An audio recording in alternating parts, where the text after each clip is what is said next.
المكتب التعاوني للدعوة والإرشاد وتوعية الجاليات بأبها. بسم الله الرحمن الرحيم. الحمد لله رب العالمين، والصلاة والسلام على أشرف الأنبياء والمرسلين نبينا محمد وعلى آله وأصحابه أجمعين ومن تبعهم بإحسان إلى يوم الدين، وبعد. السلام عليكم ورحمة الله وبركاته.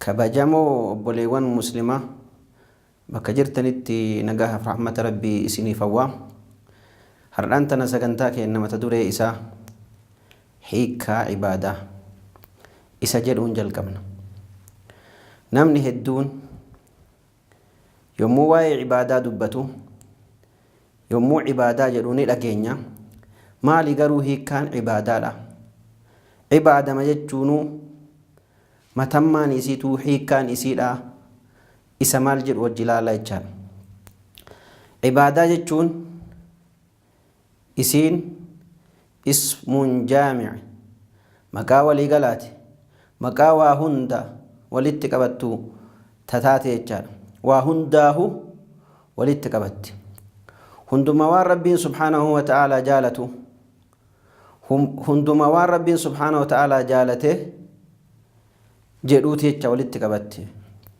من الأقوال جتشوتا في والأعمال دلقار اللي جتشان كنين هنداه ولتقبت وان قاري تأه وانت ربي قدان سبحانه وتعالى جالته هنده ولتقبتو تنتاتي يجان دلقا يومو جنو دلقا الراهي دلقا ربي سبحانه وتعالى قبروتي سايت أجججر أكا دلقاني فيس كتدير كمسيسة تجرى يجان دلقا فاني اللي تاتو أكو بسن تائف باتو تاتو اللي دلقا فباتو تاتو اللي دلقا فباتو تاتو اللي فكينيا في أكا صلاة زكاة في صومنا حجي كن دلقا اللي إفباباتو تاني الراهي يجان أما اللي دلقوا إفا همبين كتان فكينيا أكا ربي كينا سبحانه وتعالى جالت جودا أكا إرقما إسا جالت جودا أكا ربي كينا تري كركار صفت جودا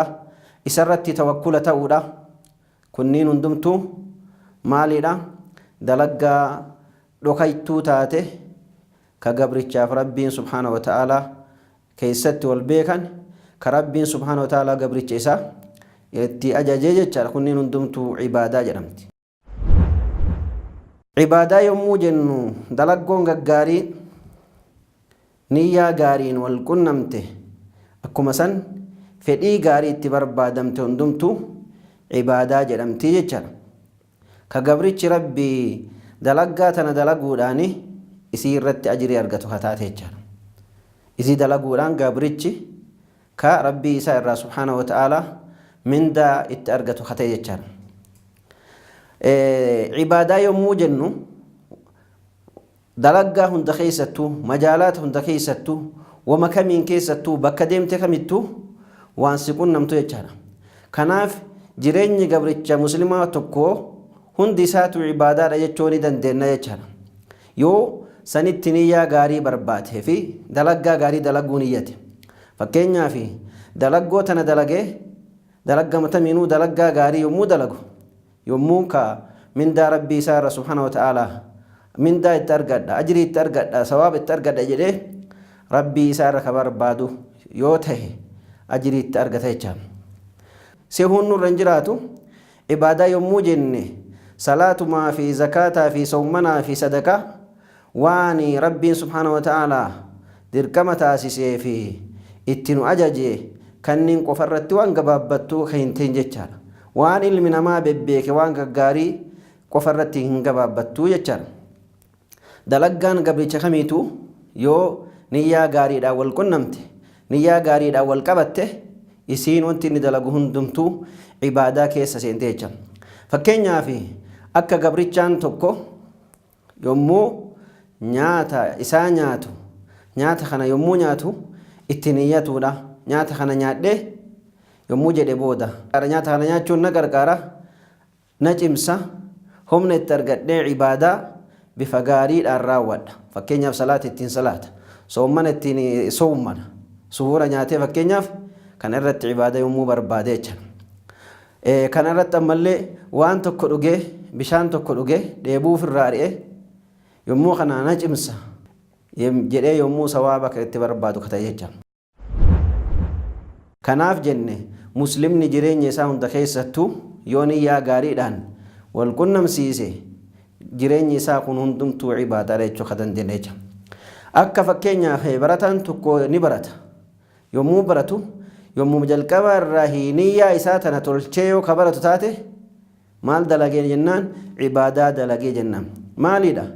Jahli takkaahuu wallaala ofirraa fuudhee booda saniiti ummata muslimaa hawaasa muslimaa akkuma san ilma namaa hundaahu ittiin tajaajila rabbii kiyyarraa ajrii itti argadha jedhee yoo kan niyyatu taate dalaggaa isaa maalidha?